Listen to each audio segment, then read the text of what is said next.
سافر مركبي دموعي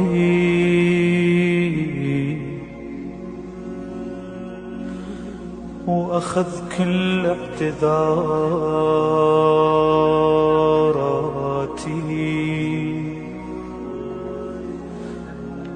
على ساحل بحر جودك.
إلى المخيم.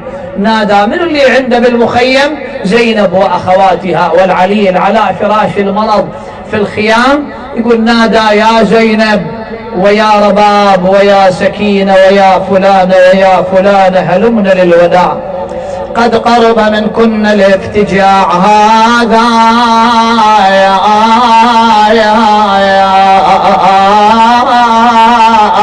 آخر الاجتماع.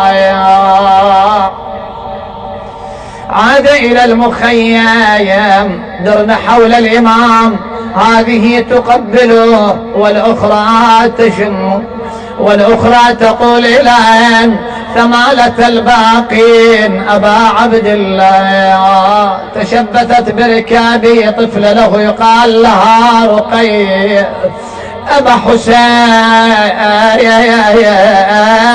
خذني معك نور عيني، لا طاقة لي على فراقك. يا ابو يقول لا تخفي علي هذه راحتك لو بعد جاي. يا ابو انت رايح اخذني وياك عنك ما اقدر اصبر. يا ابويا الماء قضيت العمر وياك، يا ابويا بودي ساعة اقعد وياك، يا ابويا بودي ساعة اقعد وياك، يا ابويا تيتمت من عقب عيناك يا ابو. قال يا بويا الله وياك الله وياك، من قلبي قلتها وبعد كلمة البويا فارقتها. ضمها إلى صدره ثم نادى زينب خذيها عني فوالله قطعتني قلبي، لا طاقة لي على بكايا. قالت خويا المرمرين المرمرين قلبي بناتك والشلة نحوالي خواتك يا ابو علي يا اخوي. ثم قالت ابا عبد الله انزل من على ظهر جوادك وافتح لي زرار درعك واكشف لي عن صدرك ونحرك. فقبلته في نحره وشمته في صدره، ثم دارت بوجهها نحو المدينة. أمها زهراء لقد ردت الوديعة واسترجعت الأمانة. أية وديعة زينب، أية أمانة؟ قالت أبا عبد الله لما حضرت أمنا الوفاة أوصتني بهذا. ثم قالت أبا عبد الله انظر إلي نور عيني اعتنقايات. هذا العناق الأول. لكن عندما جن الليل على زينب أرادت الذهاب إلى الإمام. عندما جن الليل الإمام زين العابدين يقولها عم إلى أين؟ قالت لا تقف في طريقي، اعلم أني لم أفارق الحسين. ما فارقيت علي متعودة وما فارقيت إما علي متعودة وما فارقيت. ظل خالي بيت أخلاف الولد، ظل خالي بيت.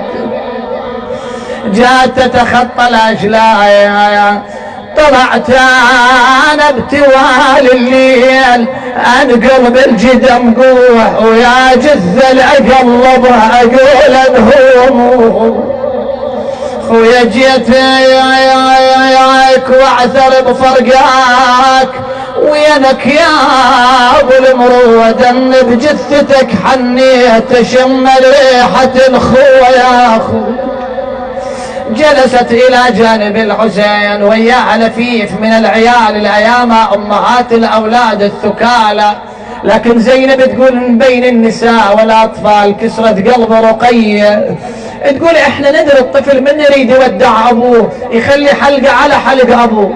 تقول زينب هاي الطفلة مخلي حلقها على نحر أبوها لأن الجسد بدون رأس ذيك الليل.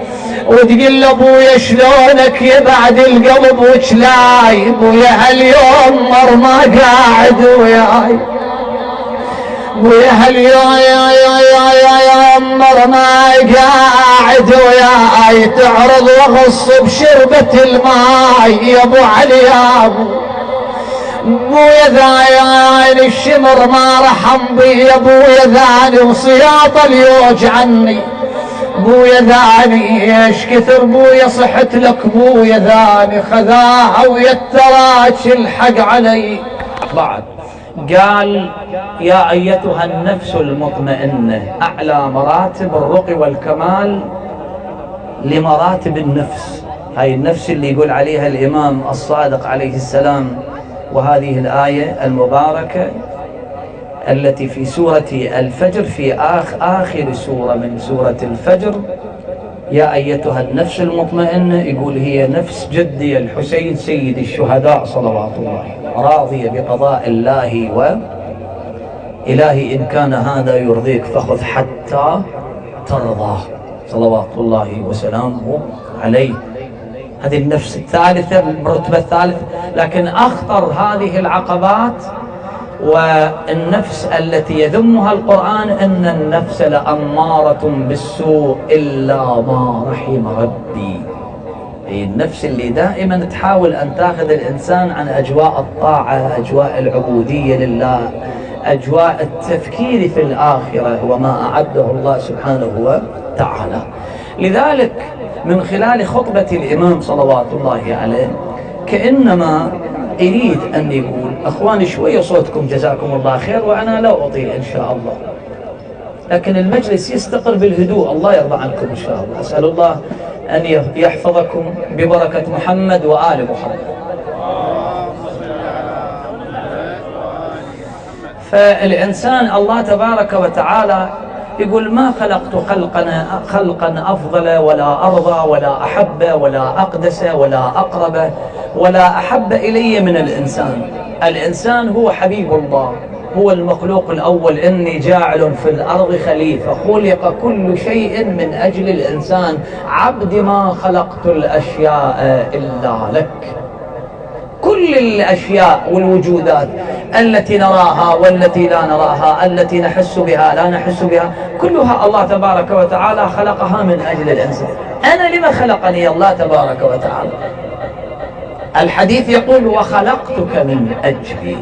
هاي من أجلي لا معناها أن الله عز وجل بحاجتي، أنا هذا القاصر، أنا هذا الممكن، أنا هذا المفتقر إلى الله تبارك وتعالى بكل أفعالي وأعمالي وما أمتلكه، وكل هذا افتقار إلى الله عز وجل. لحظة من لحظات الاحتياج إلى الله الحياة. ايش قد تشوف الآن عند الإنسان مثلا مصادق مادية؟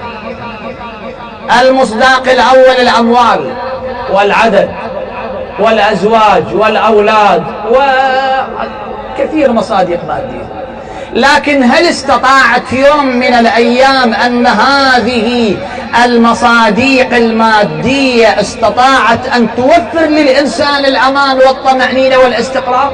قطعا لا.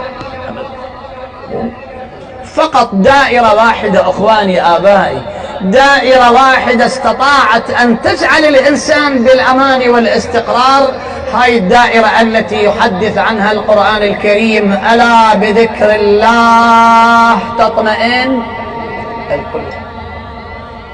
يمكن البعض وكثير من المجتمع يعرف عبد الله عويز الله يرحمه، رجل أعمال وأموال طائلة وكذا، صاب مرض الكورونا خذوه للأردن، قال لهم اخذوا مو مليارات، بليارات، بس خذوا طول نفس واحد. عجيب نفس. وجاي تشوف هذا المرض.